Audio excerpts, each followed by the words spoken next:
আমার এই কথা আপনাদের মনে আছে কিনা জানি না।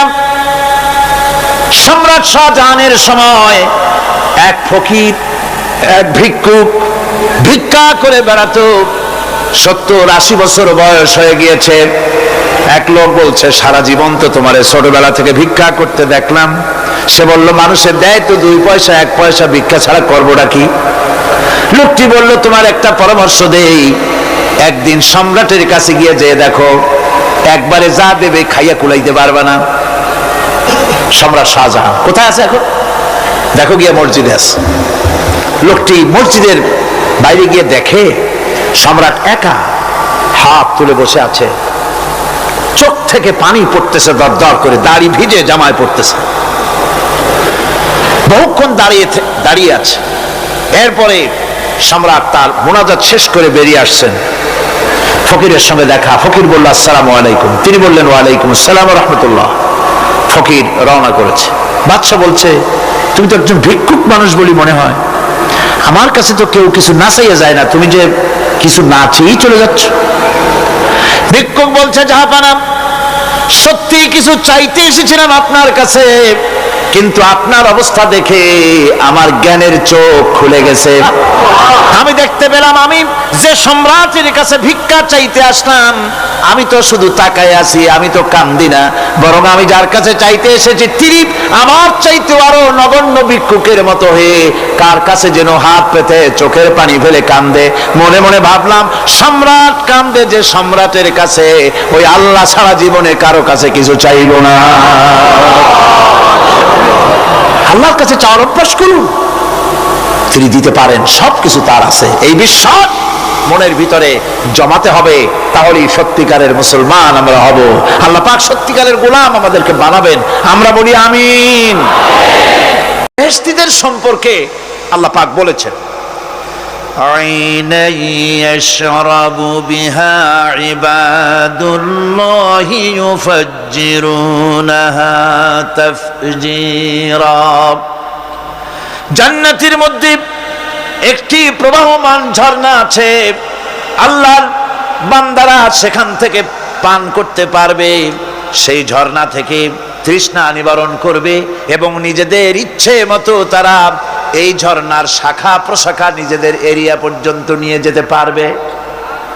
এমন একটা ঝর্ণা থাকবে যেখানে আল্লাহর বান্দারা, আল্লাহ পাক বলছেন, আইনাই ইয়াশরাবু বিহা ইবাদুল্লাহ, আল্লাহর বান্দারা, আল্লাহর গোলামেরা সেখানে তাদের তৃষ্ণা মিটাবে এমন ঝর্ণা আছে। ওই ঝর্ণার কাছে যাওয়ার দরকার নাই, তাদের ইঙ্গিতে ইচ্ছা অনুযায়ী তাদের ঘরের দরজা পর্যন্ত যেখানে খুশি সেখানের শাখা প্রশাখা প্রবাহিত করে নিতে তারা সক্ষম হবে। মুমিন বান্দার গুণাবলী বলতে গিয়ে, মুমিন বান্দার গুণাবলী বর্ণনা করতে গিয়ে আল্লাহ রাব্বুল আলামিন বলেছেন, ওয়া ইবাদুর রাহমানিল্লাযীনা ইয়ামশুনা আলাল আরদি হাওনা। রহমানের বান্দা হলো তারা যারা জমিনের উপরে চলাফেরা করার সময় বিনয়ের সাথে চলাফেরা করে, তারা হচ্ছে রহমানের বান্দা। কার বান্দা? রহমানের বান্দা। সর্বশেষ যে ব্যক্তি জাহান্নাম থেকে মুক্তি লাভ করবে তাকে আল্লাহ পাক বলবেন, ফেরেশতাদেরকে বলবেন, ও আমার ফেরেশতারা, আমার এই বান্দাকে জান্নাত এবং জাহান্নামের মাঝখানে রেখে দাও। জান্নাত এবং জাহান্নামের মাঝখানে লোকটি যখন থাকার জায়গা পাবে, সে জান্নাতের দিকে তাকায়া দেখবে আর কাঁদতে থাকবে। আল্লাহ পাক জিজ্ঞেস করবেন, বান্দারে, যুগের পর যুগ ধরে জাহান্নামে কেঁদেছ, আমি রব্বুল আলামিন জাহান্নাম মাফ করে দিয়া জান্নাত জাহান্নামের মাঝখানে রেখে দিয়েছি, আযাব থেকে তো বেঁচে গেছো, এখন কান্দো কেন? লোকটি বলবে, রব্বুল আলামিন, কান্দি এই কারণে, জাহান্নাম থেকে মাফ করেছো, তোমার শুকরিয়া আদায় করি। জান্নাত তো আমার কপালে নাই, কিসমতে নাই, কিন্তু জান্নাত আমি এখান থেকে দেখতে পাচ্ছি, জান্নাতের সুঘ্রাণ আমার নাকে আসতেছে, কপালে নাই যাওয়ার।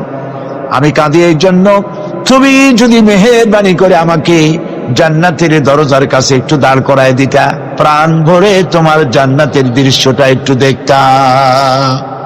আল্লাহ পাক তার আরজি পূরণ করবেন, বলবেন, যাও। ফেরেশতাদের বলবেন, এর জান্নাতের দরজার কাছে দাঁড় করায় দাও। জান্নাতের দরজার কাছে দাঁড়িয়ে লোকটি আবার কান্না শুরু করবে। আল্লাহ পাক প্রশ্ন করবেন, এবার কান্দো কেন?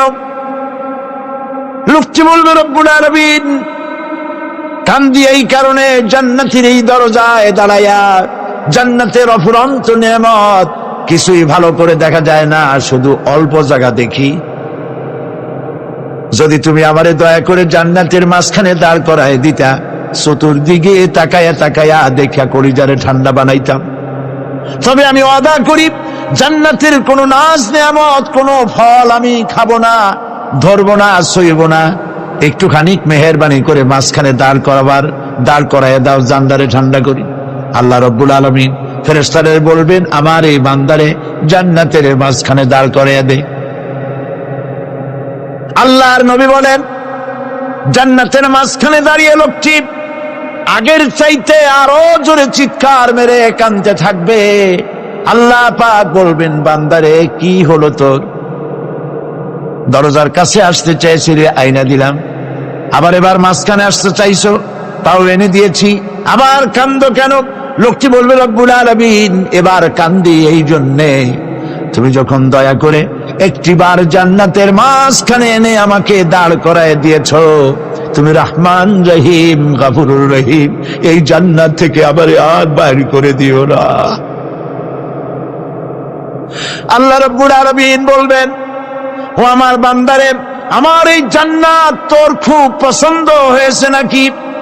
লোকটি বলবে, রব্বুল আলামিন, কলিজা ঠান্ডা হয়ে গেছে, ভাবতেও পারি নাই জান্নাত এত সুন্দর। আল্লাহ পাক বলবেন, বান্দারে, এরকম একটি নয়, দুইটা নয়, তোর জন্য আমি 10টা জান্নাত এইরকম রিজার্ভ করে রাখছি। সুবহানাল্লাহ। আল্লাহ পাককে ভয় করে পৃথিবীর সমস্ত পাপ থেকে যারা নিজেকে রক্ষা করবে, আল্লাহ তাদের জন্য এই জান্নাত রেখে দিয়েছেন। সুবহানাল্লাহ। সেই জান্নাতের রিসিপশন আপনারা আন্দাজ করতে পারবেন না। রিসিপশন কারে কয়?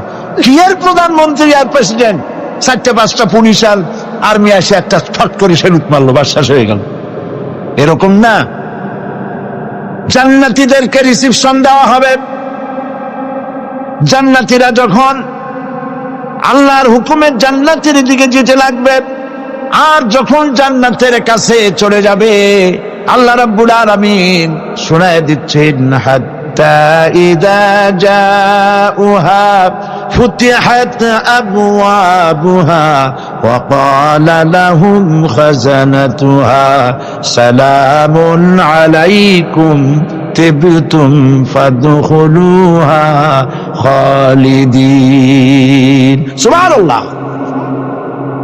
জান্নাতীরা যখন জান্নাতে প্রবেশ করার দরজার মুখোমুখি হবে, তার রক্ষীগণ তখন বলবে, সালামুন আলাইকুম, আল্লাহর শান্তি তোমাদের উপরে বর্ষিত হোক। সুবহানাল্লাহ। দুনিয়ার টাটকা টাটকা সুখগুলি 2 পা দিয়ে ঠেলে দিয়েছ, টাটকা সুখগুলি গ্রহণ করো নাই, হারাম খাও নাই, আল্লাহ দ্বীন কায়েমের জন্য রক্ত দিয়েছ, জীবন দিয়েছ, কষ্ট করেছ, আল্লাহকে ভয় করেছ। আমাদের সালাম গ্রহণ করো, জান্নাতের মধ্যে ঢুকে যাও চিরকালের জন্য। সুবহানাল্লাহ। আর বাইর হওয়া লাগবে না, চিরকাল এই জান্নাতের মধ্যে তোমরা বসবাস করতে পারবে, আল্লাহ রাব্বুল আলামিনের ফেরেশতারা বলে দিবে। জান্নাতের মধ্যে আল্লাহ পাক হুরদের সঙ্গে জান্নাতীদের বিয়ের ব্যবস্থা করে দিবেন। কোরআনে কারিমে আল্লাহ পাক বলেন, মুত্তাকিইনা আলা সুরুজিম মাসফুফাতিন ওয়া যাওয়াজনাহুম বিহুরিন ঈন। সামনাসামনি ভাবে সাজানো সারি সারি আসন সমূহের উপর তারা ঠেস লাগায় বসে থাকবে, আর আল্লাহ রাব্বুল আলামিন হুরদের সাথে জান্নাতীদের বিয়ের ব্যবস্থা করে দিবেন। যেসব হুরের সঙ্গে বিয়ে হবে তাদের আল্লাহ পাক বিবরণ দিচ্ছেন কি রকম হবে তারা। লাম ইয়াতমিসহুন্না ইনসুন ওয়ালা জান। এর পূর্বে জিন এবং ইনসান এদেরকে কেউ স্পর্শ করে নাই। কিরকম তারা? كأنهن الياقوت والمرجان, যেমন ঝিনুকের ভিতরে মণিমুক্তা থাকে এইভাবে আল্লাহ পাক তাদেরকে পবিত্র করে রেখে দিয়েছেন। আমার প্রিয় ভাইরা, আল্লাহ রাব্বুল আলামিন কোরআনে কারীমের ভিতরে বলেছেন ফাবিআইয়ি আলা'i রাব্বিকুমা তুকাযযিবান। জান্নাত দান করে আল্লাহ পাক এবার জান্নাতীদেরকে সম্বোধন করে বলবেন, ইয়া ইবাদি লা খাউফুন আলাইকুমুল ইয়াওমা ওয়ালা আনতুম তাহজানুন। হে আমার বান্দারা, লা খাউফুন আলাইকুমুল ইয়াওম, আজ আর কোনো ভয় নাই। সুবহানাল্লাহ, সুবহানাল্লাহ। আজ আর কোনো ভয় নাই, কোনো চিন্তাও নাই, আরামে এই জান্নাতের মধ্যে বসবাস করো। এরপরে আল্লাহ পাক জিজ্ঞেস করবেন, ও আমার জান্নাতীরা, আমি যেসব ওয়াদা করছিলাম আমার ওয়াদা মোতাবেক সমস্ত নিয়ামত পেয়েছো? তারা বলবে হ্যাঁ পেয়েছি, সব নিয়ামত আপনার ওয়াদা মোতাবেক সব পেয়েছি। আল্লাহ রাব্বুল আলামিন বলবেন সব পাও নাই, ওয়ালাদাইনা মাজিদ, আমার কাছে আরো বেশি আছে। সুবহানাল্লাহ, আমার কাছে আরো বেশি আছে। জান্নাতীরা বুঝবে না সে আরো বেশিটা কি, এর থেকে আর বেশি কি। প্রিয় ভাই সব, নবী করিম সাল্লাল্লাহু আলাইহি সাল্লাম বলেছেন জান্নাতের সুখ আর শান্তি কোন চোখ নাই যা দেখেছে, যা কোন অন্তঃকরণ নাই যা কল্পনা করতে পেরেছে। এই জান্নাত মুত্তাকিদের জন্য আল্লাহ রাখছেন। সুবহানাল্লাহ। জান্নাতীরা ভাবতেও পারবে না সেই নিয়ামতগুলি কি। প্রিয় ভাই সব, সেই মুহূর্তে আল্লাহর নবী মুহাম্মদ রাসূলুল্লাহ সাল্লাল্লাহু আলাইহি ওয়াসাল্লাম বলবেন, রব্বুল আলামিন, আমার উম্মতেরা জান্নাতীরা বুঝতে পারে নাই আপনার কাছে কি নিয়ামত আরো বেশি আছে। আমার এই উম্মতেরা জান্নাতীরা আপনার ওয়াদা মোতাবেক সব পেয়েছে, কিন্তু একটি জিনিস এখনো তাদের কিসমতে হয় নাই। সেই জিনিসটা হলো, যারা তার রবকে না দেখে শুধু কোরআন আর হাদিসের কথা শুনে আরবের ঘুম হারাম করে তাহাজ্জুদের নামাজ আদায় করেছিল, চোখের পানি ফেলেছিল, যারা জান্নাত দেখে নাই, জাহান্নাম দেখে নাই, আপনাকে ভয় করে যারা জীবন পরিচালনা করেছিল, যারা আপনাকে দেখে নাই, না দেখে শুধু কোরআন হাদিস বিশ্বাস করে যারা অকাতরে নিজেদের জীবন বিলায় দিয়েছিল, এই জান্নাতীরা এখন পর্যন্ত তার রবকে দেখতে পারে নাই। আল্লাহ রাব্বুল আলামিন তার সামনে থেকে ৭০,০০০ পর্দা সরে যাবে। আল্লাহ পাক বান্দাদের আরজি পুরা করার জন্য জান্নাতীদের সামনে তিনি জালোয়া ফরোজ হবে। কোরআন শরীফের ভিতরে আল্লাহ পাক বলে, জান্নাতীরা তারা আল্লাহর দিকে, জান্নাতীরা তার রবের দিকে তাকিয়ে থাকবে, আর রব তার বান্দাদের দিকে তাকায়া থাকবে। প্রাণ ভরে জান্নাতীরা রবকে দেখবে। সুবহানাল্লাহ, আল্লাহ পাককে দেখবে। প্রাণ খুলে আজ দোয়া করি, রব্বুল আলামিন জান্নাতের যেই পরিবেশে, যেই জায়গায় তুমি দয়া করে তোমার গোলামদেরকে তুমি নিজেই দর্শন দিবে, দেখা দিবে। মনিব ও আমাদের রব, আজ এই বিশাল জনসমুদ্র নিয়ে তোমার দরবারে আবেগ ভরা কণ্ঠে বলি, যেই অনুষ্ঠানটি তুমি এমন মুবারক অনুষ্ঠান করবে যেখানে তুমি জান্নাতীদেরকে দেখা দিবে, ওই জান্নাতের কোনো একটি, ওই অনুষ্ঠানের কোনো একটি কোনায় কানায় আমাদেরকেও দাঁড় করাইয়া দেখার তো।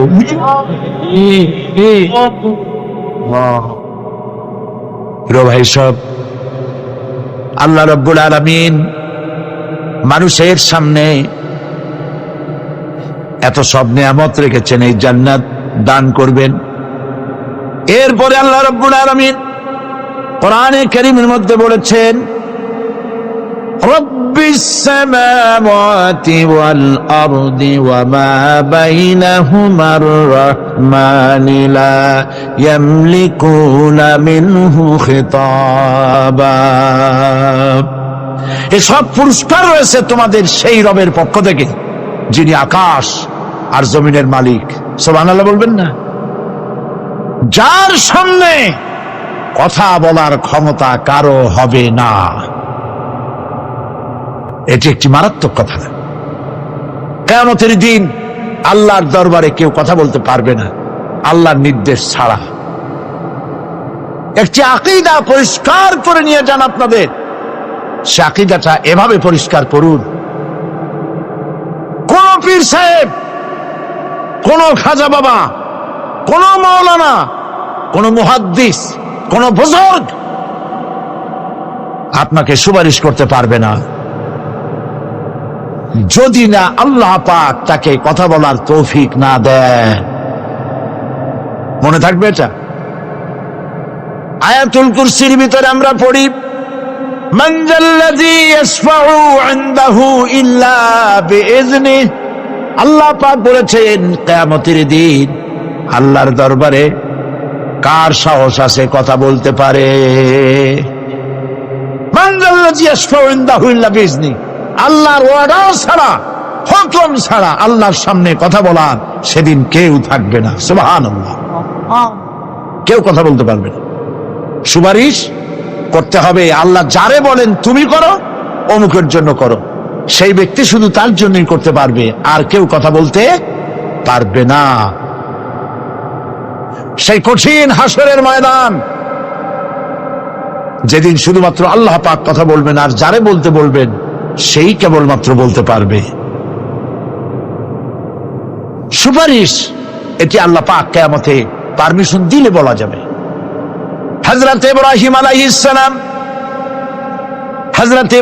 আলাইহিস সালাম কিয়ামতের দিন তার নিজের পিতা সম্পর্কে সুপারিশ করবেন। রব্বুল আলামিন, আমার আব্বার জন্য সুপারিশ করতেছি, মেহেরবানি করে জাহান্নাম থেকে তারে আপনি রক্ষা করুন। আল্লাহ রব্বুল আলামিন বলবেন, ইব্রাহিম তোমার সুপারিশ মঞ্জুর হবে না। প্রিয় ভাই সব, একটু মাথা খাটান, চিন্তা করেন। উলুল আযম পয়গম্বর, জাতির পিতা। কে জাতির পিতা? চিল্লায় বলুন, কলিজা সাফ করে ফেলুন। মুসলমানদের জাতির পিতা হাবিজাবি কেউ হতে পারে না। মিল্লাতা আবিকুম ইব্রাহিম। ইব্রাহিম আলাইহিস সালাম এই মিল্লাতের পিতা। সুবহানাল্লাহ। হযরত ইব্রাহিম আলাইহিস সালাম কিয়ামতের দিন বলবেন, আল্লাহ আমার আব্বার জন্য সুপারিশ করছি। আল্লাহ পাক বলবেন মঞ্জুর হবে না। আজর তোমার পিতা হতে পারে, কিন্তু আমার খলিলকে আগুনে ফেলার জন্য নমরুদকে সে সহযোগিতা করেছে, আমি তোমার পিতাকে ক্ষমা করব না। নবী করিম সাল্লাল্লাহু আলাইহি সাল্লামকে সাহাবায়ে কেরাম জিজ্ঞেস করেছেন, হে রাসূল, আপনার আব্বা এবং আম্মার অবস্থা কি হবে? নবী করিম সাল্লাল্লাহু আলাইহি সাল্লাম কেঁদে ফেলেছেন, সব বলেছেন, আমি তাদের কোনো উপকারে আসব না। আল্লাহু আকবার। আপনি মনে করছেন নাকি যে ইয়া নবী সালাম আলাইকা বলি অমনি নবীর সুপারিশ পাবেন? এত সহজ। কতগুলা রসগোল্লা খাইলেন আর বড় একটা মিছিল করলেন আর অমনি চলে যাবেন? পৃথিবীর সব মানুষ, সাহাবায়ে কেরাম বাদ দেন, পৃথিবীর সমস্ত মানুষ একত্রিত হয়ে আবু তালেব রাসূলুল্লাহকে যে ভালোবেসেছেন, ওর 1000 ভাগের 1 ভাগও সারা দুনিয়ার মানুষ রাসূলুল্লাহকেই ভালোবাসতে পারবে? পারবে? নিজের ছেলে আলীকে, আলী রাদিয়াল্লাহু তাআলা আনহুকে আলাদা বিছানায় শোয়াইয়া, ছোট্ট মানুষ হযরত আলী আলাদা জায়গায় রাখিয়া মুহাম্মদুর রাসূলুল্লাহ সাল্লাল্লাহু আলাইহি ওয়াসাল্লাম এতিম মানুষ তারে কলিজার সাথে বুকের মধ্যে আশ্রয় দিয়ে আগলে রেখেছেন বুক পরে। সেই আবু তালেব মৃত্যুর সময় নবী করিম সাল্লাল্লাহু আলাইহি ওয়াসাল্লাম বলেছিলেন, চাচা একটি বার আমার কানে তাওহীদের কালেমা শোনায় দেন। আবু তালেব, তার কিসমতে ছিল না কালেমা। মরে যাওয়ার পর একজন সাহাবী বলেছিলেন, ইয়া রাসূলুল্লাহ, মৃত্যুর সময় আবু তালেবের মুখ আমি নড়তে দেখেছি, তিনি কালেমা পড়েছেন সম্ভবত, রাসূলুল্লাহ সাহেব বলেছেন, আমি শুনি নাই। এত ভালোবাসার পরও হাদিস শরীফে এসেছে আবু তালেব জাহান্নামে যাবে। কোথায় যাবে? জাহান্নামে। সবচাইতে কম আযাব হবে কার? আবু তালেবের। কম আযাবটা কি? হাদিস শরীফে এসেছে কম আযাব হলো জাহান্নামের আগুন দিয়ে এক জোড়া জুতা তৈরি করে আবু তালেবের পায়ে পরিয়ে দেওয়া হবে। সেই জাহান্নামের আগুনের তৈরি করা জুতার তাপে আবু তালেবের মাথার ঘিলুগুলো টকবক করে বউ পড়তে লাগবে। এত ভালোবেসে যদি কিয়ামতে উপায় না হয়, আপনি ইয়া নবী সালাম আলাইকা, ইয়া রাসূল সালাম আলাইকা, আর কতগুলো জিলাপি খাইলেন, বড় একটা মিছিল করলেন। প্রিয় ভাই সব, এইসব বিদআত ছাড়ুন, এগুলি সুস্পষ্ট বিদআত। রাসূলুল্লাহকে ভালোবাসবেন, সাহাবীরা যেভাবে ভালোবেসেছেন ওইভাবে ভালোবাসবেন। আল্লাহ রাব্বুল আলামিন বলেন, যালিকাল ইয়াউমুল হক ফামান শাআ আত্তাখাযা ইলা রাব্বিহি মাআবা। এই দিনটি অবশ্যই আসবে, সেদিনটি নিশ্চিতভাবে আসবে। আর এখন যার ইচ্ছা সে তার রবের দিকে অগ্রসর হোক। ইন্না আনজারনাকুম আযাবান করিবান ইয়াওমা ইয়ানজুরুল মার'উ মা কদ্দামাত ইয়াদাহু ওয়া ইয়াকুলুল কাফিরু ইয়া লাইতানি কুনতু তুরাবা। ইন্না আনজারনাকুম আযাবান করিবা, খুব নিকটবর্তী একটি আযাব সম্পর্কে আমি তোমাদেরকে সতর্ক করে দিলাম। কে বলতেছেন? আল্লাহ পাক। লক্ষ্য করুন আল্লাহ কি বলছেন, খুব নিকটবর্তী একটি কঠিন শাস্তি, আযাব, অর্থাৎ কিয়ামত, এ সম্পর্কে আমি তোমাদেরকে সতর্ক করে দিলাম। ইয়াউমা ইয়ানজুরুল মার'উ মা কদ্দামাত ইয়াদা, সেদিন প্রত্যেকটি লোক যা সে পাঠিয়ে দিয়েছিল এখানে, অর্থাৎ যা করেছিল সেগুলি সে দেখতে পাবে। আর তখন ওয়ায়াকুলুল কাফিরু ইয়া লাইতানি কুনতু তুরাবা। সেই কিয়ামতের ময়দানে অবস্থা দেখে কাফেরেরা বলবে, আহারে মানুষ না হইয়া যদি মাটি হইয়া যেতাম, যদি মাটি হতাম, যদি মানুষ না হয়ে না জন্মতাম, আজ এই হাসরের ময়দানে এইখানে এই বিচারের মুখোমুখি হতাম না, মাটি হইলে বরং অনেক ভালো হতো।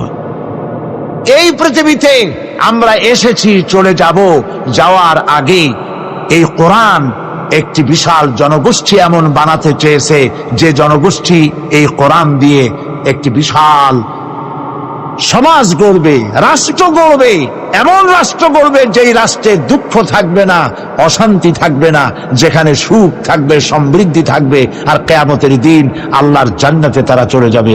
তেমন একটি সমাজকে আমরা চাই। সবাই বলেন সেরকম একটি সমাজকে আমরা চাই। প্রিয় ভাই সব, কিয়ামতের দিন আমরা যেতে চাই জান্নাতে। কোথায় যেতে চাই বলেন? জোরে বলেন। এই জান্নাতে যাওয়ার জন্য দুইটা কাজ করতে হবে। কয়টা কাজ? আল্লাহ রাব্বুল আলামিন বলেন, ফামান কানা ইয়ারজু লিকাআ রাব্বিহি ফালইয়ামাল আমালান সালিহান ওয়া লা ইউশরিক বিইবাদাতি রাব্বিহি আহাদা। আল্লাহ পাক বলেন, যে বাজারা আমার সঙ্গে দেখা করতে চায় কিয়ামতে, দুইটা কাজ করা লাগবে। বলেন কয়টা কাজ? একটা হলো নেক আমল। কি আমল বলেন?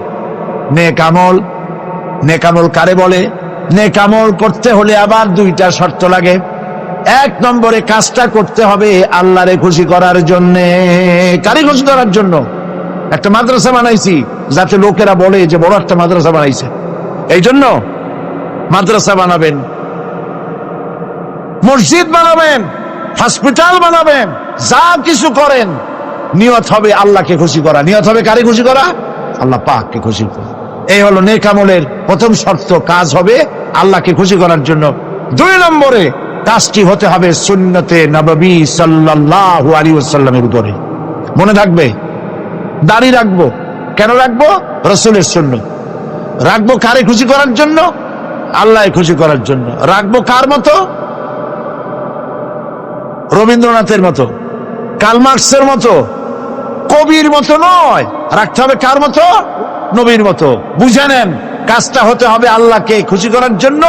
2 নম্বরে কাজটা হতে হবে সুন্নতে নববী সাল্লাল্লাহু আলাইহি ওয়াসাল্লামের উপরে হতে হবে। তাহলে এই হলো 1 নম্বর।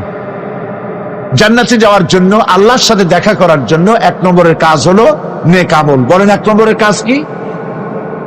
2 নম্বরের কাজ ওয়ালা ইউশরিক বিইবাদাতি রাব্বিহি আহাদা।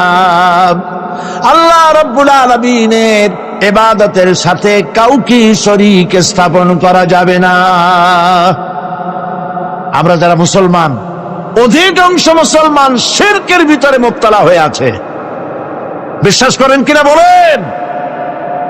কাফেররা তো মুশরিক আছেই, ওরা তো মুশরিক আছেই, কিন্তু আমরা মুসলমানেরা আমাদের আমলের মধ্যে, আমাদের অজান্তে সবের নিয়তে অনেক শিরক আমরা করে বসি। নাউজুবিল্লাহ, বলেন নাউজুবিল্লাহ। এই জন্য আমি বারবার সতর্ক করি, নিজেকেও করি, আপনাদেরকেও করি। এই কারণে করি, শিরকের গুনাহ আল্লাহ মাফ করবেন না। ইন্না শিরকা লাযুলমুন আযীম। শিরক মস্ত বড় অপরাধ, জুলম, আল্লাহ মাফ করবেন না।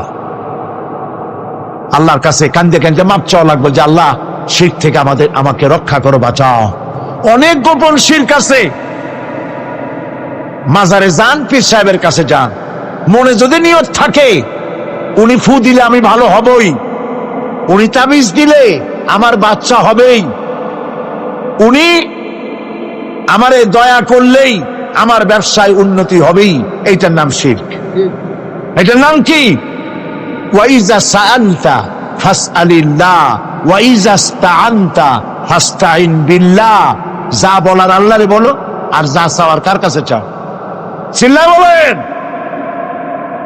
কলিজাটাকে পরিষ্কার করে দেন আজকের মাহফিলে। এই কলিজায় কারো প্রতি কোনো ভয় রাখবো না আল্লাহ ছাড়া। ভয় করবো কারে বলেন? মহব্বত আল্লাহ ছাড়া, এত বেশি মহব্বত আর কাউকে করবো না। আল্লাহ তাআলা আমাদের কলিজায় তোমার ভয় এবং মহব্বত দিয়া ভরে দাও। রাসূলের মহব্বত দিয়ে আমাদের দিলকে ভরে দাও। বিশ্বাস করুন ভাই সাহেব, কোরআন শরীফ আমার সামনে, বিশ্বাস করুন, দেশি পীর বিদেশি পীর, খাজা বাবা দেশি এবং বিদেশি, কেউ আপনার ভাগ্য বদলাই দিতে পারবে না। এই পিছনে দৌড়ায় দৌড়ায় কোনো লাভ নয়। এতক্ষণ মসজিদের ভেতরে বসে আল্লাহর কাছে কাঁদেন। ওয়াকালা রাব্বুকুম উদউনি আস্তাজিব লাকুম। তোমার রব বলেছে আমারে ডাকো, আমি ডাকের সাড়া দিয়ে দেব। সুবহানাল্লাহ। আর আল্লাহ বলেছেন আমার ইবাদতের সাথে কাউকে শরীক করবে না। খবরদার। আলাইসাল্লাহু বিকাফিন আব্দা। আল্লাহ প্রশ্ন করছেন, আলাইসাল্লাহু বিকাফিন আব্দা, আমি কি আমার বান্দার জন্য যথেষ্ট নই? চিল্লায় বলুন অবশ্যই যথেষ্ট। আবার বলেন অবশ্যই যথেষ্ট। কলিজা সাফ করে ফেলেন। সম্রাট শাহজাহান, দিল্লির সম্রাট, হাবিজাবি সম্রাট না, দিল্লির সম্রাট। এখন কোথায়? কবরের মধ্যে। কবি বলতেছেন, শাহনে জাহা কো जिन्हें फकर से देते थे बाज, शाहने जहां को जिन्हें फकर से देते थे बाज, वाज कब्र में है सूरह अलहम्दु की मोहताज। সারা ভারতবর্ষ যারা ট্যাক্স দিয়ে নিজেকে সৌভাগ্যবান বলে মনে করত, সে আজ কবরের মধ্যে ভিক্ষুকের মতো সূরা আলহামদুর মতো একটি সূরার মুহতাজ হয়ে ভিক্ষুকের মতো শুয়ে আছে। সম্রাট শাহজাহান মসজিদে বসে আছে, এক ফকির ঘুরতেছে। লোকেরা কয় ছোটবেলা থেকেই তোমার খয়রাত করতে দেখলাম, ভিক্ষা কি জীবনেও যাবে না তোমার? লোকটি বলছে আমি ভিক্ষা করবো ছাড়া আমার উপায়টা কি? এই লোকটি আমি ভিক্ষা করা ছাড়া করবো কি? লোকেরা তো আমার 60 টাকা 50 টাকা 100 টাকা দেয় না, 4 আনা 5 আনা 1 টাকা এই আমার দেয়, এই দিয়ে আমি বড় লোক হবে কেমন? লোকটি বলছে আচ্ছা দেখো, তুমি তো জায়গা মতো যাইতে পারো নাই, বাদশার কাছে যাও, এমন দেওয়া দেবে জীবনে আর খয়রাত করা লাগবে না। তো বাদশার কাছে কি খয়রাতি যাইতে পারে কোনোদিন? হ্যাঁ এখন পারবা। কেমনে? সম্রাট শাহজাহান এখন একা একা মসজিদে আছেন। তখনকার এসব বাদশারা অনেকে নামাজি ছিলেন, দিনদার ছিলেন। ফকির দরজার কাছে দাঁড়াইয়া দেখতে পাচ্ছে কেউ নাই, দেহরক্ষীরা দূরে দূরে দাঁড়ানো। বাদশাহ মসজিদের ভেতরে বসে হাত তুলে ঝুলতেছে আর কাঁদতেছে, চোখের পানি দিয়া দাঁড়িয়ে ভিজে ভিজে পড়ছে। এই দৃশ্য অনেকক্ষণ দেখলো ফকির। কিছুক্ষণ পর সম্রাট শাহজাহান মসজিদ থেকে বেরিয়ে আসছে। ফকির বলছে আসসালামু আলাইকুম হুজুর। তিনি বললেন ওয়ালাইকুম আসসালাম, চলে গেল। বাদশা বলল আমার কাছে তো কেউ আইসা কিছু না চাইয়া তো যায় না, এর দেখলাম খয়রাতির মতো কিছু চাইলো না, বেটা ভয় করলো নাকি? আসছে। ভয় পাইছো? কয় না ভয় পাইনি। তো কিছু যে চাইলে না? ফকির বলছে জাহাপানা সত্যিই কিছু চাইতে আসছিলাম, তারপর চাইলে না কেন?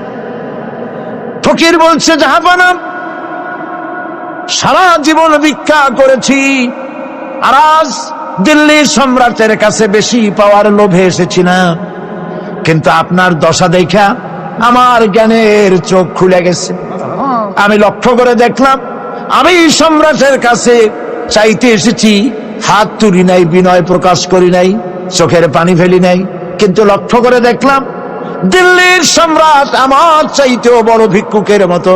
আবার কোন সম্রাটের কাছে হাত তুলে কাঁদবে?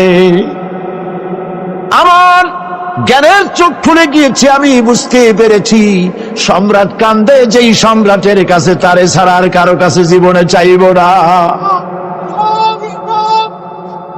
এই কথাই সূরা ফাতিহায় প্রত্যেক দিন পড়ি, বুঝি না কি পড়ি। ইয়াকা না'বুদু ওয়া ইয়াকা নাস্তাঈন। আয় আল্লাহ, একমাত্র তোমার গোলামি করি আর তোমার কাছে সাহায্য চাই, তুমি ছাড়া কারো কাছে সাহায্য চাই না। কলিজা সাফ করুন। কোন মরা পীর, কোন জিন্দা পীর আপনার মনের আশা পুরা করতে পারবে না, পারবে না, পারবে না। ওয়াসি সেদিন শপথ নিয়েছিলেন রব্বুল আলামিন, আমি জাহালাতের কারণে যেই বল্লম দিয়ে ইসলামের একজন শ্রেষ্ঠ সন্তানকে আমি শহীদ করে ফেলেছিলাম, আমি বুঝতে পারি নাই, ওই বল্লমটা আমি হেফাজতে রেখে দিয়েছি। তুমি আমার এই দোয়া মঞ্জুর করো, আমি যেন এই বল্লম দিয়ে এই পৃথিবীর নিকৃষ্ট ইসলামের কোন দুশ্মনকে যেন আমি শেষ করে দিতে পারি। আল্লাহ পাক দোয়া তার মঞ্জুর করে নিলেন। মুসাইলামা কাযযাবের বিরুদ্ধে হযরত আবু বকর সিদ্দিক রাদিয়াল্লাহু তাআলা আনহু যে বাহিনী পাঠালেন, হযরত ওয়াসি সেই বাহিনীর মধ্যে ছিলেন। আর তিনি সেই বল্লমটা দিয়া, যে বল্লম দিয়ে তিনি হযরত হামজাকে শহীদ করেছিলেন, সেই বল্লমটা দিয়েই ইসলামের নিকৃষ্ট শত্রু মুসাইলামা কাযযাবকে দুনিয়া থেকে তিনি বিদায় করে দিলেন। দাউদ আলাইহিস সালামকে আল্লাহ রাব্বুল আলামিন এমন মুজিজা দিলেন, তিনি যখন লোহা মুঠো করে ধরতেন হাতের ভিতরে, লোহা পানি হয়ে হাতের ফাঁকের মধ্য দিয়া তা পড়ে যেত পানি হয়ে। এভাবে মুজিজা তাকে দেওয়া হলো। সুলাইমান আলাইহিস সালামের মুজিজা ছিল তক্তার উপরে বসতেন, ইঞ্জিন লাগতো না, মেশিন লাগতো না, বিনা ইঞ্জিনে বিনা মেশিনে তক্তা হাওয়ার উপরে উড়ে সারা পৃথিবী ঘুরে আসতেন। ঈসা আলাইহিস সালামের মুজিজা ছিল জন্মদের চোখের উপরে হাত বুলিয়ে দিতেন, সঙ্গে সঙ্গে চোখ তার ভালো হয়ে যেত। আবার কুষ্ঠ ব্যাধিগ্রস্ত লোকের গায়ে হাত বুলিয়ে দিলে তার শরীর ভালো হয়ে যেত। এটা ছিল তার মুজিজা। রাসূল পাক সাল্লাল্লাহু আলাইহি ওয়াসাল্লামের সময় মুজিজা, তার সময় প্রভাব ছিল সাহিত্যের। সাহিত্য আর কবিত্বের এত বেশি প্রভাব বিস্তার হলো, তারা কবিতা লিখে লিখে রচনা করে করে কাবা শরীফে লাগাই দিত। পারলে এই কবিতার সাথে মোকাবেলা করো এই চ্যালেঞ্জের। আল্লাহ রাব্বুল আলামিন সেই সময় কোরআনে কারীমকে অবতীর্ণ করে দিলেন। কোরআনে কারীম দুনিয়ার সমস্ত সাহিত্য আর কবিত্বের সমস্ত মানকে ছাড়িয়ে চলে গেছে এমন এক পর্যায়ে, কিয়ামত পর্যন্ত কোরআনের সাহিত্যের ভাবধারা এর মানকে উতরে যেতে পারবে এমন সাহিত্যের জন্ম আজও হয় নাই, ভবিষ্যতেও হবে না। এটা হলো রাসূল পাক সাল্লাল্লাহু আলাইহি ওয়াসাল্লামের মুজিজা। সাহাবায়ে কেরামদের সঙ্গে রোমকদের লড়াই হতেছে, রোমক সৈন্যরা যুদ্ধে জিততে পারতেছে না কিছুতেই। এরপরে তারা গোয়েন্দা বিভাগের লোক পাঠায় দিল, এদের সঙ্গে জিততে পারি না কেন, একটু খুঁজে দেখে আসো রাত্রে এরা করেটা কি। গোয়েন্দা বিভাগের লোক সারা রাত ঘুরে ঘুরে তারপরে এসে রিপোর্ট করলো। এরপরে এসে তাদের প্রধানের কাছে রিপোর্ট করলো, আমরা যে যার কাছে গিয়েছিলাম দেখে এলাম হুম হুম বিল্লাইলি রহবানুন ওয়া বিন্নাহারি ফুরসানুন, আমরা দেখে এলাম যাদেরকে দিনের বেলায় প্রচন্ড শক্তিশালী বীর যোদ্ধা রূপে যাকে যুদ্ধ করতে দেখেছি ময়দানে, রাতের বেলায় দেখলাম গিয়া একেবারে নিতান্ত ফকিরের মতো কেউ তো সেজদায় পড়ে কাঁদতেছে, কেউ আবার তেলাওয়াত করতেছে, চোখ দিয়া পানি পড়তেছে, আবার কেউ নামাজ পড়তেছে, আবার কেউ হাত তুলে রেখেছে তাদের প্রভুর দরবারে, চোখের পানিতে তাদের চোখ বুক ভেসে যেতেছে।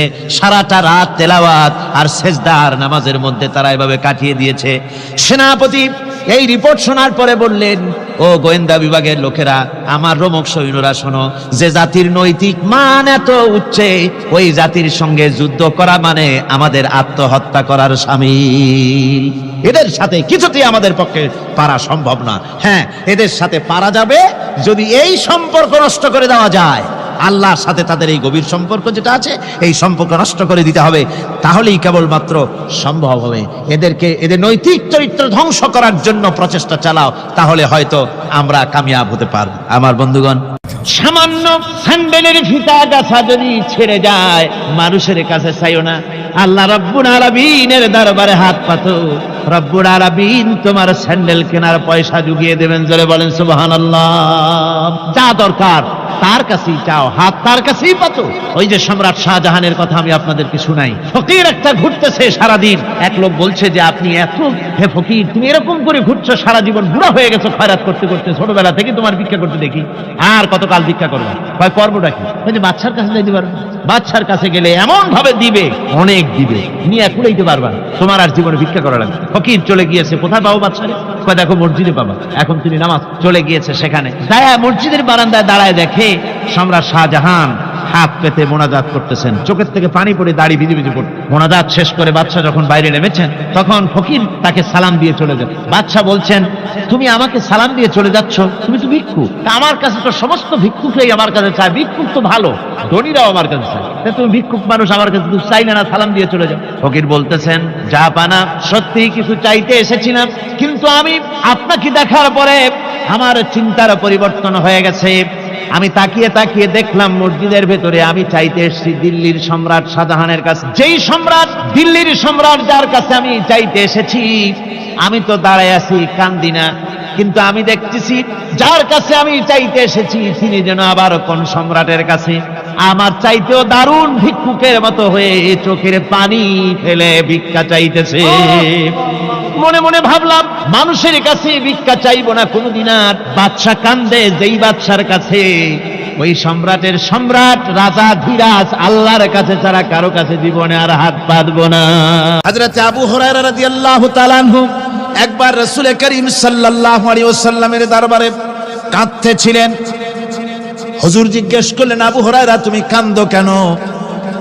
হযরত আবু হুরায়রা বলেন, হুজুর আমার মা আমাকে মেরেছে, আমি সেই জন্য কাঁদতেছি। হুজুর বলেন, মা তোমাকে মারলো কেন? কোনো বেয়াদবি করেছো নাকি? তিনি বললেন, না কোনো বেয়াদবি করি নাই, তবে মারলো কেন? হযরত আবু হুরায়রা বলেন, হুজুর আমার মা হচ্ছেন মুশরিকা, আমার মা কাফের। আমি অনেক রাত হয়েছিল বাড়ি ফিরতে, আমার মা জিজ্ঞেস করলো এত রাত কোথায় ছিলি? আমি বললাম, মা তাম পৃথিবী যে কদম মোবারক চুমতে পারলে নিজেকে ধন্য মনে করে, আমি সেই রাসূলের দরবারে ছিলাম, আসতে দেরি হয়ে গেছে। ইয়া রাসূলুল্লাহ, আপনার নাম শোনা মাত্র আমার মায়ের গায়ে আগুন জ্বলে গেল, সহ্য করতে না পেরে আমাকে মায়ের আরম্ভ করে দিল। বলল, আবু হুরায়রা হয় আমার বাড়ি ছাড়বি, না হয় মুহাম্মদ সাল্লাল্লাহু আলাইহি ওয়াসাল্লামের ঘর ছাড়বি, কোনটা করবি কর। আমি বললাম, মা তোমার গায়ে যত শক্তি আছে সমস্ত শক্তি দিয়ে তুমি আমাকে প্রহার করো, আমি তামাম তোমার বাড়িটা সুদ্ধা তামাম দুনিয়া ছেড়ে দিতে পারি, কিন্তু রাসূল পাক সাল্লাল্লাহু আলাইহি সাল্লামের কদম মোবারক ছাড়তে পারি না। ভাইরা আমার, হযরতে আবু হুরায়রা কাঁদতেছেন। আল্লাহর নবী বলেন, তুমি কাঁদো কেন? তোমার মা তোমাকে মেরেছেন, আমি এখানে কি করব? এখানে তো আমি কোনো দখল আন্দাজ করতে পারি না, আমি কি করতে পারি? এখানে ইন্টারফেয়ার তো আমি করতে পারি না, মা তোমারে মেরেছে। হযরত আবু হুরায়রা বলেন, ইয়া রাসূলুল্লাহ, মায়ের বিরুদ্ধে কোনো নালিশ করার জন্য আপনার কাছে আমি আসি নাই। বলে, কেন এসেছো? হযরত আবু হুরায়রা বলেন, হুজুর, এসেছি এই জন্যে, আমি জানি আপনি যদি আল্লাহর দরবারে কোনো ব্যাপারে দোয়া করেন, আল্লাহ রাব্বুল আলামিন তা মঞ্জুর করে নেন। আপনি মেহেরবানি করে আমার মায়ের হেদায়েতের জন্য আল্লাহর কাছে দোয়া করুন। হুজুর সাল্লাল্লাহু আলাইহি সাল্লাম দুহাত উঁচু করলেন, বললেন, আল্লাহুম্মা ইহদি উম্মা আবি হুরায়রা, আয় আল্লাহ, আবু হুরায়রার মাকে তুমি হেদায়েত নসিব করে দাও। এই দোয়া রাসূল করতেছেন। হুজুরকে দোয়ার মধ্যে ফেলে রেখে আবু হুরায়রা দৌড় আরম্ভ করেছে বাড়ির দিকে। পেছন থেকে কয়েকজন সাহাবী তারা দৌড়ে গেল। আবু হুরায়রা দৌড়ায় কেন? এত ভদ্র মানুষ, কোনো সময় কারো সাথে রাগারাগি করে না, দৌড়ায় কেন? নিশ্চয়ই কোনো বিপদ বুঝি হয়ে গিয়েছে, পিছন থেকে জামা টেনে ধরেছে। কি হয়েছে, দৌড়াও কেন? হযরতে আবু হুরায়রা বলেন, আমার জামা ছেড়ে দাও, আমাকে দৌড়াতে দাও। আমি দৌড়াইয়া বাড়ি পৌঁছে গিয়ে দেখতে চাই, আমি আগে দৌড়ে বাড়িতে গেলাম না নবীজির দোয়া আমার আগে আমার বাড়ি পৌঁছে গেল। কোনটা হলো আমি সেটা দেখতে চাই। হযরতে আবু হুরায়রা দৌড়াতে দৌড়াতে ঘরের কাছে গিয়ে নক করেছে। ভিতর থেকে আওয়াজ এলো, কে? কিছুক্ষণ পর মা আমার বেরোলেন, মাথার চুল দিয়া পানি পড়তেছে, বুড়া মানুষ। মা আমার কাছে এসে বলল, বাবা, তোমাকে মারার পর আমি বড় অনুতপ্ত হয়েছি, মনে মনে অনুশোচনা করেছি। আরে, আমার ছেলে তো কোনো খারাপ জায়গায় যায় নাই, কোনো খারাপ মানুষের কাছে যায় নাই, মারলাম কেন? বড় অনুতপ্ত হয়ে গেছি আমি। এই অনুশোচনা করে আমি এইমাত্র গোসল করেছি। আমাকে নিয়ে চলো তুমি বিশ্ব নবী রাসূলুল্লাহর দরবারে। আমার ভাইরা, রাসূল পাক সাল্লাল্লাহু আলাইহি ওয়াসাল্লাম, আল্লাহর নবী এমন এক মহান সত্তা ছিলেন যে তিনি দোয়া আল্লাহর দরবারে হাত উঁচু করতে দেরি আছে, কিন্তু দোয়া কবুল হতে দেরি নাই। কুতুবে সুবহানী শেখ মুহিউদ্দিন আব্দুল কাদের জিলানী রাহমাতুল্লাহ আলাইহি তিনি বলেছেন, মুনাজাত করতে গিয়ে আবেগে বলেছেন, রব্বুল আলামিন, তুমি যদি দয়া করে আমাকে জান্নাত দাও, আর তোমাকে যদি আমি না পাই, তুমি যদি আমার সঙ্গে দেখা না করো, আমারে যদি কথা না বলো, তাহলে এই জান্নাত আমার কোনো লাভ নাই। আর আমাকে যদি জাহান্নাম দিয়ে দাও, আর মাঝে মধ্যে তুমি যদি জিজ্ঞাসা করো, মহিউদ্দিন কেমন আছো, তাহলে এই জাহান্নাম আমার জন্য বেহেশত হয়ে যাবে। আয় আল্লাহ, আমি শুধু তোমারই চাই। আল্লাহর নবী বললেন, মহিলা, তুমি অপরাধ করেছো, কিন্তু তোমার গর্ভস্থিত সন্তান তো কোনো অপরাধ করে নাই, সুতরাং তোমার উপরে শরীয়তের হদ জারি করা যাবে না, ডেলিভারি হোক, তারপরে বিচার হবে। মহিলা চলে গেল আফসোস করতে করতে যে আমার বিচার হলো না, যদি এর মধ্যে আমি মরে যাই তাহলে জেনা করেছি, দুনিয়ার শাস্তি তো সহজ, পাথর মেরে উড়িয়ে দেবে, সঙ্গে সার করবে, এটা তো সহজ, কিন্তু কিয়ামতের ওই কঠিন জাহান্নামের আগুনে জ্বলতে পারবো না। মহিলাটি সন্তান ডেলিভারির পরে মহিলা চলে এসেছে রাসূলের কাছে, হুজুর, এই সে আমার বাচ্চা ডেলিভারি হয়েছে, আপনি মেহেরবানি করে আমার উপরে হদ জারি করেন, শাস্তি দেন। আল্লাহর নবী বলেন, মহিলা, তুমি অপরাধ করেছো, কিন্তু তোমার সন্তানের হক আছে, তোমার বুকের দুধ 2.5 বছর পর্যন্ত সে পান করবে, আমি তার হক নষ্ট করতে পারি না। মহিলা আবার চলে গেল কাঁদতে কাঁদতে, যদি এর মধ্যে মরে যায়, 2.5 বছর যেতে পারে নাই, তার আগেই মহিলা ওই বাচ্চাটাকে কোলে নিয়ে হাতে একটা রুটি দিয়া হুজুরের কাছে আসছে। কত পেরেশানি দেখেন। মহিলা এসে বলেন, ইয়া রাসূলুল্লাহ, আমার এই বাচ্চা এখন দুধ ছেড়ে দিয়েছে, সে রুটি খাইতে পারে, হুজুর আর দেরি করবেন না, এই শাস্তি না নিয়ে যদি মরে যাই, জাহান্নামের কঠিন আযাব আমি ভোগ করতে পারবো না। আল্লাহর নবী ওই মহিলাকে অর্ডার দিয়া দিলেন, একে বুক পর্যন্ত মাটির মধ্যে গেড়ে দিয়া চতুর্দিক থেকে পাথর নিক্ষেপ করো। মহিলাকে নিয়ে পাতাকে বুক পর্যন্ত মাটির ভিতরে গেড়ে দিয়া চতুর্দিক থেকে যখন পাথর নিক্ষেপ করা হচ্ছিল, রক্ত ছিটে এসে একজন সাহাবীর গায়ে পড়ায়, সাহাবী মহিলাকে ভৎসনা করলেন।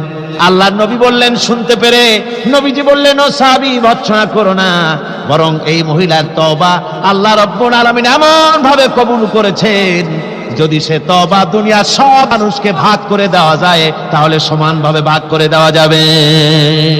60,000 সৈন্য তাদের অশ্ব নিয়ে, তাদের উষ্ট্র নিয়ে, তাদের মালপত্র নিয়ে, জিহাদের সামান নিয়ে শ্রাবণের খরস্রোতা নদী, উত্তাল তরঙ্গমালায় ভরা নদীর উপর থেকে এই সাহাবীরা পাড়ি দিয়ে ওপার চলে গেলেন।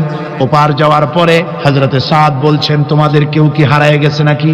সবাই এদিক ওদিক তাকায় খোঁজ করে বলল, মানুষ তো দূরের কথা, একটা উট আর ঘোড়াও একটাও হারায় যায় নাই।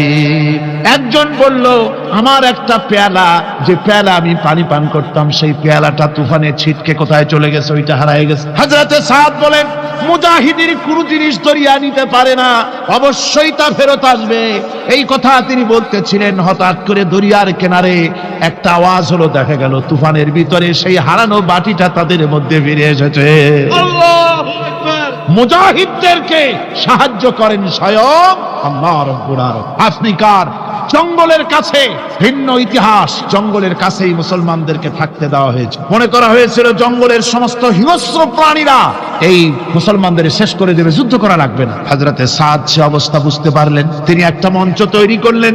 সেই মঞ্চের উপরে দাঁড়ায় জঙ্গলের প্রাণীদের দিকে লক্ষ্য করে তিনি নোটিশ জারি করে দিলেন, বললেন, ইয়া আইয়াতুহাল হাশারাত ওয়াস সিবাউ নাহনু আসহাবু রাসূলুল্লাহ সাল্লাল্লাহু আলাইহি ওয়াসাল্লাম।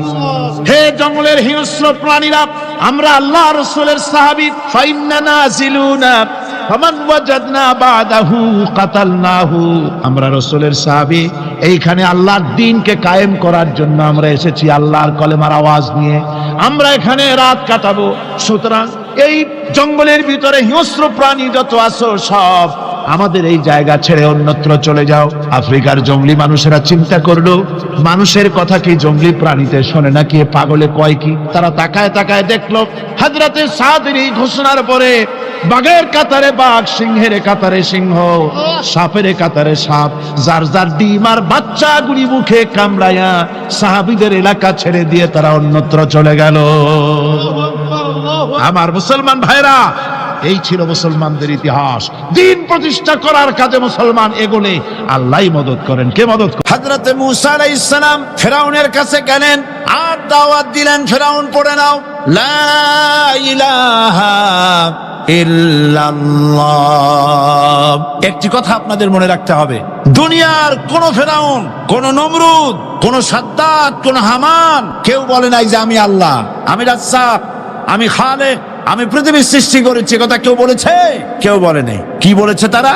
ফেরাউন বলেছে, মা আলিমতু লাকুম মিন ইলাহিন গায়রি, আমি তো জানি না আমি ছাড়া আরো কোনো ইলাহ আছে, এ কথা আমার জানা নাই, সুতরাং আমি হচ্ছি ইলাহ, আর তুমি বলছো লা ইলাহা। তার মানে হচ্ছে ওই সময় পয়গম্বরেরা, আল্লাহর নবীর সাহাবীরা, তারা জানতেন যে আমরা কিসের দাওয়াত দেই, আর যারা শুনতো তারাও বুঝতো কিসের দাওয়াত শুনতেছি।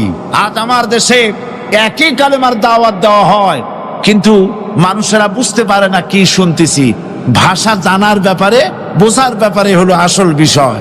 এটা বুঝাতে গিয়ে আমি মাঝে মধ্যে একটা দৃষ্টান্ত দেই এভাবে। একজনের একটা রেশনের দোকান ছিল, সেই দোকানে তার একটা ময়না পাখি ছিল। আর ময়না পাখিকে কথা শেখানো যায় সেটা তো আপনারা জানেন। জি, ময়নাকে শিখায়েছে যে লাইন করুন, এক এক করে আসুন। ময়না এই কথা শিখেছে। সকালবেলায় যখন রেশনের দোকানে ভিড় পড়ে গেছে, তখন ওই পাখি খাঁচার মধ্যে বসে বলছে লাইন করুন, এক এক করে আসুন। একদিন খাঁচার দরজা খোলা পেয়ে পাখি উড়ে গিয়ে গাছের ডালে বসেছে। আশেপাশে যত পাখি ছিল তারা চিন্তা করলো এই রকমের পাখি তো কখনো দেখি নাই। ময়না তো দেখতে কাকের মতো না, শালিকের মতো না, দেখতে একটা ভিন্ন রকম। ওরা এসে চতুর্দিক থেকে এই নবান্ত, এই যে নতুন এসেছে, ওরে ঠোকরানো শুরু করেছে চতুর্দিক থেকে। ঠোকরানি খেয়ে ময়না বলতেছে লাইন করুন, এক এক করে আসুন। এখন ময়না তো বোঝে না যে কি বলতেছি, আর যে পাখিরা ঠোকরাচ্ছে তারাও তো বোঝে না যে কি শুনতেছি। ময়না যদি বুঝতো যে আমি কি বলি, সবাই মিলে ঠোকরায়, তাই জান বাঁচে না। লাইন করে ঠোকরাইনি তো কলজে যাবে, সব ঠোঁটে ঠোঁটে চলে বুঝে নাই। আমাদের অবস্থা তাই হয়েছে। যখন হযরতে মূসা আলাইহিস সালাম দিলেন, ফেরাউন বলল আমি তো জানি না যে আমি ছাড়া আরো কোন ইলাহ আছে, আইনদাতা তো আমি, তুমি নতুন কোথার থেকে আইনদাতা নিয়ে আসছো? ফেরাউন বলছে, দেখো আমারে বাদ দিয়া যদি অন্য কাউকে ইলাহ বলে তুমি মানো আর সেই শিক্ষা যদি যে জাতিকে দাও, তাহলে আমি তোমাকে ধরে লাআজআলান্নাকা মিনাল মাসজুনিন, আমি তোমাকে কারারুদ্ধ করব, আমি তোমাকে জেলখানায় ঢুকিয়ে দেব। রাষ্ট্রশক্তি প্রথম বাধা দিল কারা? বলেন সবাই। সেই বাধা কি ওখানে শেষ হয়েছে না এখনো আছে? আছে কিনা জোরে বলেন। আমি তোমাকে জেলখানায় ঢুকাবো। হযরতে মুসা আলাইহিস সালাম বলেন, ফেরাউন জেলের ভয় আমি করি না, আমাকে জেলের ভয় দেখায়া লাভ নাই, আমি আল্লাহ পাকের পয়গম্বর। হযরতে মুসা আলাইহিস সালাম, ফেরাউনের দলবল আছে, লোক লস্কর আছে, তার অস্ত্রের অভাব নাই। আল্লাহ রাব্বুল আলামিন মুসা আলাইহিস সালামের কাছে একটা অস্ত্র দিয়া দিলেন। দিছিলেন কিনা? আল্লাহ পাক হযরত মুসা কে বলেছেন, ওয়া মা তিলকা বিয়ামিনিকা ইয়া মুসা, মুসা রে তোমার হাতে ওটা কি? মুসা আলাইহিস সালাম বললেন, এটা লাঠি। আল্লাহ পাক বললেন, ফেলে দাও লাঠি। লাঠি ফালায় দিলেন। কি হয়ে গেল? হিয়া হাইয়াতুন তাসআ, লাঠি হয়ে গেল। এখন লাঠি পড়ে সাপ হয়ে গেল। সাপ দেখে নবী ওলি হোক, সাহাবী হোক আর আলেম হোক, সাপ দেখলে ভয় করে না মানুষের? মুসা আলাইহিস সালাম ভয় পেয়েছে। আল্লাহ রাব্বুল আলামিন হযরত মুসাকে শোনায় দিলেন, খুযহা ওয়া লা তাখাফ সানুঈদুহা সিরাতাহাল উলা, খুব ধরো, লা তাখাফ, ভয় পেও না। আল্লাহ বলছেন ধরো, ভয় পেও না। ধরার সঙ্গে সঙ্গে স্বাভাবিক অবস্থায় ফিরে আসবে, আবার লাঠি হয়ে যাবে। এখন আল্লাহ বলছেন ধরো। মুসা আলাইহিস সালাম কি ভয় পাওয়া উচিত হবে? মুসা আলাইহিস সালাম কি ভয় পাইছিলেন? কারণ হচ্ছে এই দুশমনের শক্তিটা খুব বড়ই দেখা যায়, মনে হয় যেন অনেক বড় কি জানি কি। আল্লাহ পাক বলছেন, ইন্না কাইদাশ শায়তানে কানা দাঈফা, শয়তানের চক্রান্ত যতই তুমি মনে করো অনেক ষড়যন্ত্রের জাল বিস্তার হয়ে আছে, আল্লাহ কয় কিছুই না, দাঈফা অত্যন্ত দুর্বল। আল্লাহ পাক বললেন ধরো। মুসা আলাইহিস সালাম সাপ ধরলেন, সঙ্গে সঙ্গে লাঠি হয়ে গেল। ফেরাউন বরদাস্ত করলো না, রাষ্ট্রশক্তির পক্ষ থেকে আক্রমণ শুরু হলো। অপরাধ কি? মুসা আলাইহিস সালামের অপরাধ কি? কি অপরাধ? মাশাআল্লাহ, বুঝতে পেরেছেন। অপরাধ হচ্ছে তিনি বলেছেন লা ইলাহা, জোরে বলেন লা ইলাহা ইল্লাল্লাহ। এই কালেমাকে আজ আমরা ভিক্ষার বুলি বানাইছি। এটা হলো সার্বভৌমত্বের বুলি, এটা হচ্ছে আল্লাহ পাকের সার্বভৌমত্বের কথা। আজ আমরা মানুষের কাছে আমরা শুনি, মানুষেরা ভিক্ষা চায়, লা ইলাহা ইল্লাল্লাহ, এক মুঠ চাউল দেন, লা ইলাহা ইল্লাল্লাহ 10 খান পাই দেন। এই হচ্ছে কালেমার জিকির। আবার কেউ কেউ জিকির করতেছে লা ইলাহা আস্তে, ইল্লাল্লাহ জোরে, এমন জোরে কলব সাফ করে, কলব তাতে থাকলেও পারে গেলেও পারে। এই কালেমার জাত, এর আঘাত পয়গম্বররা মেরেছেন। হযরতে মুসা আলাইহিস সালাম যখন বলেছেন লা ইলাহা ইল্লাল্লাহ, এই ধাক্কা ফেরাউন বরদাস্ত করতে পারে নাই। দরিয়ায় নীলের ভিতরে আল্লাহ পাক ডুবাই শেষ করে দিয়েছেন, দেন নাই? হযরতে মুসা আলাইহিস সালাম তার উম্মতেরা দরিয়ার পাশে বসে দ্বীনি কথাবার্তা বলতেছেন। এমন সময় ফেরাউন, তার শত্রু হচ্ছে মুসা আলাইহিস সালাম। শত্রু কেন?